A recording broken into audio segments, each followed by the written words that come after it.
हाँ तो बच्चों आज हम पढ़ेंगे तद शब्द रूप पुल्लिंग में। इसमें क्या होता है, विभक्ति, वचन, एक वचन, द्विवचन और बहुवचन। यानी आपको पेपर में आपसे पूछेगा विभक्ति और वचन। तो विभक्ति कितनी होंगी, प्रथमा, द्वितीया, तृतीया, चतुर्थी, पश्चिमी, षष्ठी और सप्तमी।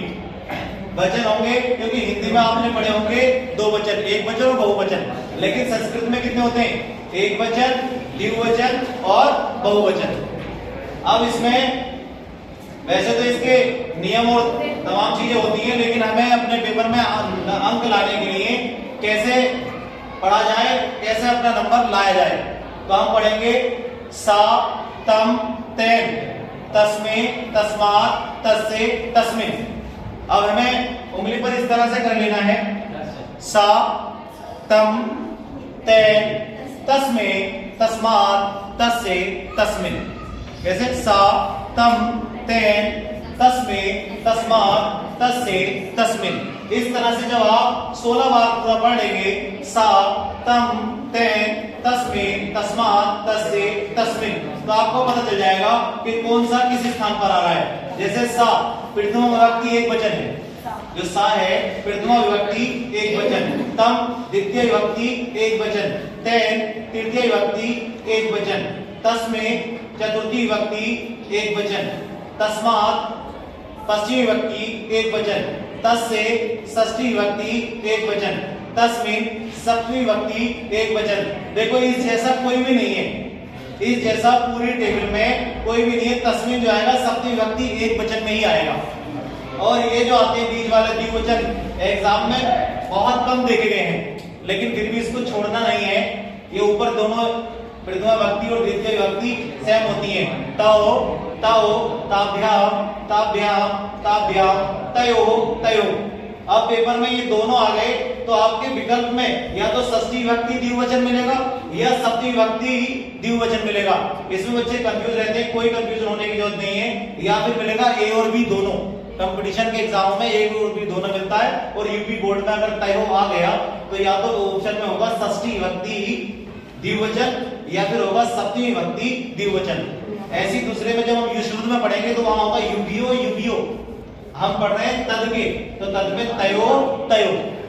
इसी तरह से हम बहुवचन पे आते हैं तो ते, तान, तय, ते, तान, तय, तेभ्या, तेभ्या, तेषाम, तेषु।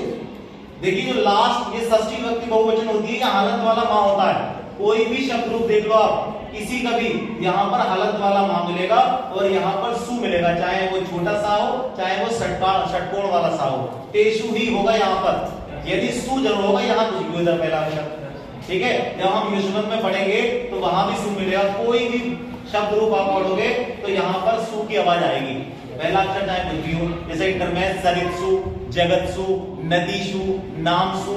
ऐसे ही ये जो है सप्तमी विभक्ति बहुवचन में सु शब्द आता है। कभी एग्जाम में आ जाए कि देशों में विभक्ति और वचन बताइए तो आप सप्तमी विभक्ति बहुवचन सीधा, हलंत वाला मां कहीं मिल जाए तेषाम, तो वहां षष्ठी विभक्ति बहुवचन, षष्ठी विभक्ति बहुवचन लगा दो, है ना।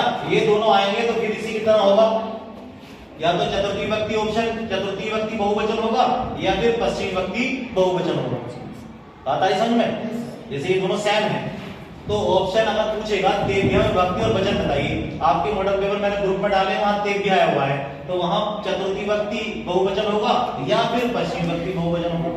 दोनों में है नहीं है तो ये कैसे कैसे याद करना, 16 बार एक लाइन को पढ़ लेना है। सा, तम, तेन, सा, तम, तेन, तस्मे, तस्मात्, तस्से, तस्मिन्, सा, तम, तेन, तस्मे, तस्मात्, तस्से, तस्मिन्, तौ, तौ, ताभ्याम, ताभ्याम, ताभ्याम।